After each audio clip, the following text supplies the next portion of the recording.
তো hello everyone, এই নিয়ে এই বিষয়ে আমার একটা লাস্ট ভিডিও, এরপরে যে যাই বলুক আমি আর কোনো রিপ্লাই ভিডিও দেবো না। কিন্তু আমার আগের ভিডিওতে কিছু জিনিস জানানো হয়নি, তোমরা এখন অনেকেই কমেন্ট করছো যে মেন মেন পয়েন্টগুলো তুললে না। তো হ্যাঁ, আমি সেটা এখন তোমাদেরকে জানাবো।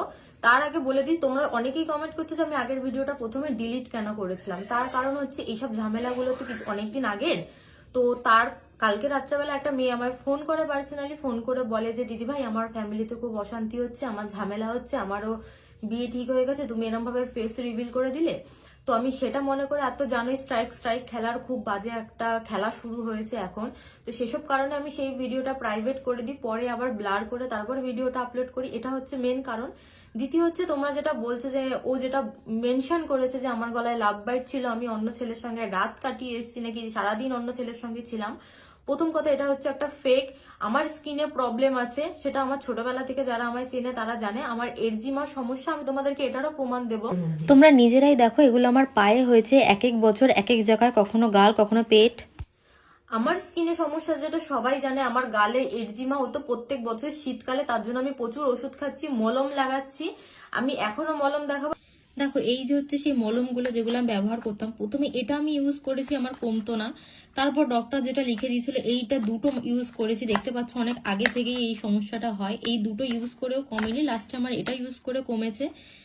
তো তোমাদের আমি প্রমাণ সহকারে, বাকি প্যাকেটগুলো নেই, সব তো আর কেউ জমিয়ে রাখে না, এসব প্রমাণ হিসাবে এই রয়েছে, তোমাদেরকে আমি দেখালাম। হয়েছে। তো আমি যেহেতু পরিষ্কার, প্রথমে লাল হয় তারপরে ওরম দাগ হয়ে যায়। স্ক্রিনশটটা দেখো। তো তোমরা স্ক্রিনশট দেখে নিলে, আমি এখানে প্রথম প্রমাণ দিলাম যে আমার গলায় কোনো লাভ বাইট ছিল না, আমি কোথাও কারোর সাথে যাইনি। আমি ভগবানের দিব্যি দিয়ে বলছি যে না, আমি ওসব কোনো কিছু করিনি। তো এটা আমার ওপর একদম বাজে একটা অ্যালিগেশন লাগানো, যে অ্যালিগেশনের জন্য আমি মানহানির মামলা পর্যন্ত করতে পারি। কিন্তু যাই হোক, প্রথম কথা এই হচ্ছে আমার পিসি। আসো সামনে। আমার পিসি আগের দিনের ভয়েসে বারবার বলছিল যে আমি পিসির বাড়িতে ছিলাম। এই হচ্ছে আমার পিসি, তুমি বলো আমি তোমার বাড়িতে ছিলাম কিনা? তোমার সামনেই ও ফোন করেছিল, আমার সামনে ফোন করেছিল, আমার পিসির সামনেই ও ফোন করেছিল। আর ও যেহেতু আমার বাড়িতে এসে আগে কয়েকবার খুব পরিমাণে ঝামেলা করেছে, যখনই আসতো তো উস্তুনার ব্যাপার, মানে ঝামেলা ঝগড়াঝাটি শুনতে শুনতে সেগুলো ভালো না লাগতে লাগতে আমার মা ওখানে কিছু কথা বলে ফেলে, যেমন আমার মেয়ে আমার বাড়িতে থেকে যা খুশি তাই করবে। এটাও আমি বলছি যে আমার মা এই কথাটা কেন বলেছে।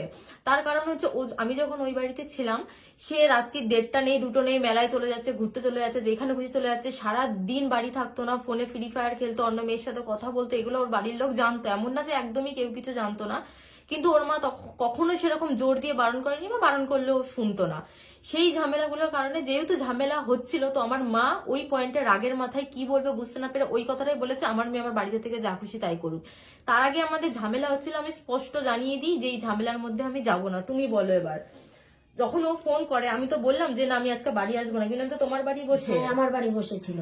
তখন আমি বলি যে আমি বাড়ি আসবো না। তারপর সন্ধ্যা হতে আমি আর পিসি দুইজনে মিলে বাড়িতে আসি। সঙ্গে সঙ্গে ও ঢুকেছে, কিছুক্ষণের মধ্যে, সঙ্গে সঙ্গে কিছুক্ষণের বাড়িতে পৌঁছাতেও পারিনি, ও ঢুকে গেছে। ও ঢুকেছে, আর ঢুকেই ঝামেলা শুরু করেছে। আর আমরা কি জানতাম ও রেকর্ডিং অন করছে? না, আমরা জানতাম না যে রেকর্ডিং করছে বা কিছু, কারণ ও খুব ভালো মতন জানতো আমার কাছে কিছু প্রুফ আছে, কিছু প্রমাণ আছে, কিছু রেকর্ডিং আছে, সেগুলো আমি দিতে পারি। তো ওর নিজের সাক্ষীর জন্য জাস্ট ওই ভয়েস রেকর্ডটা ছিল। আমার গলায় কোনো লাভ বাইট ছিল না, আমি কোনো কারোর সাথে রাত কাটাতেও যাইনি, আমি দিন কাটাতেও যাইনি, আমি ওসব কিছু করিনি।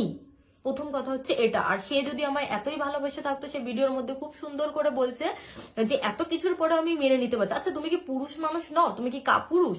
দুনিয়ার কোন পুরুষ মানুষ এমন আছে যদি যে দেখে তার বউ অন্য কারোর সঙ্গে রাত কাটিয়ে এসছে, গলায় লাভ বাইট আছে, তারপরেও সে মেনে নেবে?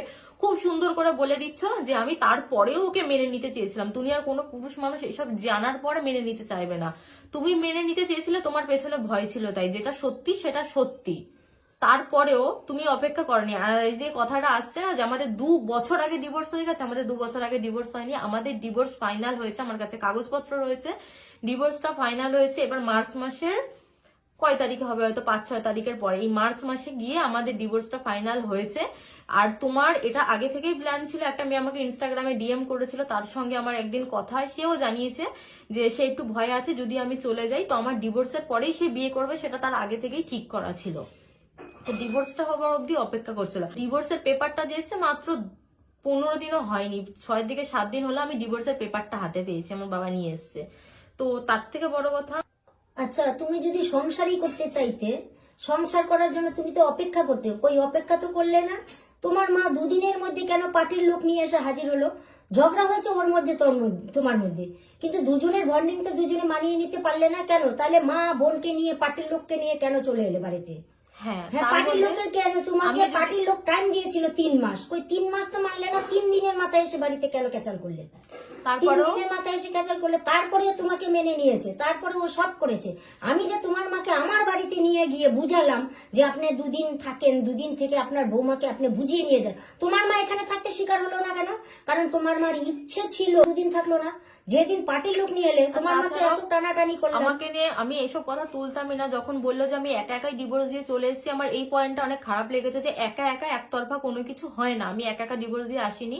যেদিন বাড়িতে আসে ঝামেলা জাটি হয়, তখন আমার শাশুড়ি মা যিনি ছিলেন তাদেরকে সবকিছু জানানো হয় যে রাত্রেবেলা আমাদের মধ্যে ঝামেলা হয়, লাথি মেরে খাটের থেকে ফেলে দেয়।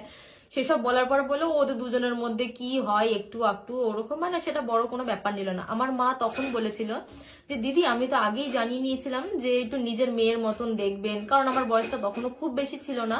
তো সেই মুহূর্তে তখন বলেছিল হ্যাঁ কিন্তু যতই হোক নিজের মেয়ে তো আর নয়, এরকম ভাবে একটা কথা বলা হয়েছিল ওই সময়।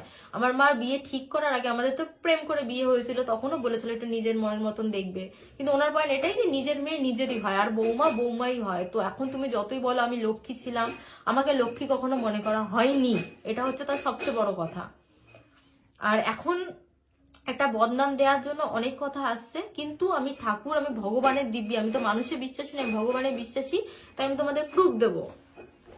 তো এই আমার বাড়ির সিংহাসন ঠাকুর রয়েছে, আর এই এখানে আমি আমার হাত রেখে বললাম আমি কোনো ছেলের সঙ্গে রাত কাটিয়ে আসিনি, আমার গলায় কোনো লাভ বাইট ছিল না।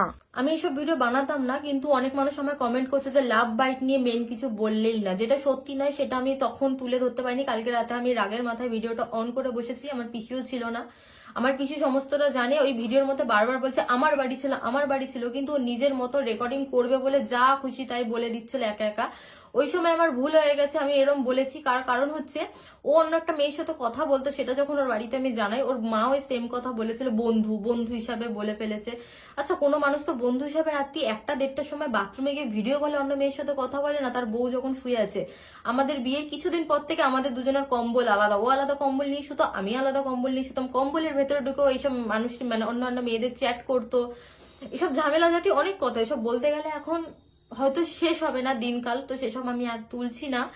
কিন্তু আমার উপর বাজে অ্যালিগেশন লাগিও না, আমি ওসব কিছু করিনি। তোমার মনে ভয় ছিল, তুমি তাই রেকর্ডিং করেছো, তুমি ওরম ভাবে রেকর্ডিং করতে করতে করতে করতে এসছো। কিন্তু আমার পিসি ওখানে আরো অনেক কিছু কথা ছিল, তুমি সেগুলো বলোইনি। যেমন হচ্ছে তুমি আমায় অত ভালোবেসে থাকলে তুমি ওই 3-4 দিনের মাথায় ওরম ডিভোর্স করে লাফাতে পারতে না। বিয়ের পর থেকেই তুমি আমায় ইনডাইরেক্টলি বলতে থাকো ডিভোর্স দে, ছেড়ে দে। তার থেকেও যখন পার্টির লোকজন নিয়ে আসে, তার পুজোর 3 মাস আগে থেকে ঝামেলা হওয়া শুরু হয়। তখন পার্টির লোক থেকে, আমাদের পাড়া থেকে এক কাকা জানায় যে ও এখনো এখানে 3 মাস না 3 মাস এখানে থাক, তারপরে যদি ওর মন ঠিক থাকে তারপরে ও যাবে। যেহেতু আমি সবকিছু জানিয়েছিলাম যে আমার উপরে এই ঝামেলা হয়, এই অত্যাচার হয়, কিন্তু ওরা কদিন ওয়েট করেছিল, তারপর 3 দিনও ওয়েট করে না, 3 দিনের মাথায় এসছে। 3 দিনের মাথায় এসছে। তাহলে তোমরা বুঝে নাও, আমি জাস্ট এটুকুনি জানাচ্ছিলাম আমার ওপর খুব বাজে এলিগেশন লাগানো হয়েছে। আমি যেগুলো করিনি সেগুলো দয়া করে আমার নামে না ছড়ানো। এবার তোমরা বলেছো অনেকেই যে এইসব কথাগুলো তুমি আগে কেন জানাওনি দিদি, এখন কেন জানাচ্ছ? এখন জানানোর মেন কারণ হলো আমার একটা ইউটিউব চ্যানেল ছিল, তোমরা অনেকেই হয়তো জানো 2.5 লাখের ওপরে সাবস্ক্রাইবার ছিল, সেই চ্যানেলটা ডিলিট করেই দেওয়া হয়। এবার কে করায় না করায় তোমরা হয়তো হলেও বুঝতেও পারছো, আমার কাছে আমি আর কি বলবো। তো তারপর থেকে আমি আর সেসব কিছু জানাইনি। এখনো আমার ইউটিউবে মোটে 40,000 সাবস্ক্রাইবার রয়েছে, তো সেই মুহূর্তে তো আমি এইসব কিছু জানাইনি। যখন আমি শুনলাম প্রথম যে সে নিজে ইচ্ছায় ছেড়ে চলে গেছে, তার বাড়িতে গিয়ে জিজ্ঞাসা করো কেন সে ছেড়ে চলে গেছে। আরেকজন বলেছে যে যদি তোমার কাছে কোনো প্রমাণ থাকে তুমি দেখাও আমার দাদার ব্যাপারে। তো আমি এই কারণে এই কথাগুলো বললাম, যদি ওই কথাগুলো না উঠতো আমি এখনো পর্যন্ত কাদা ছড়াছড়ি করতাম না। এই আমার শেষ ভিডিও, লাস্ট ভিডিও, এরপরে যে যাই বলুক আমি আর এসব নিয়ে ভিডিও করতে চাই না। আসলাম।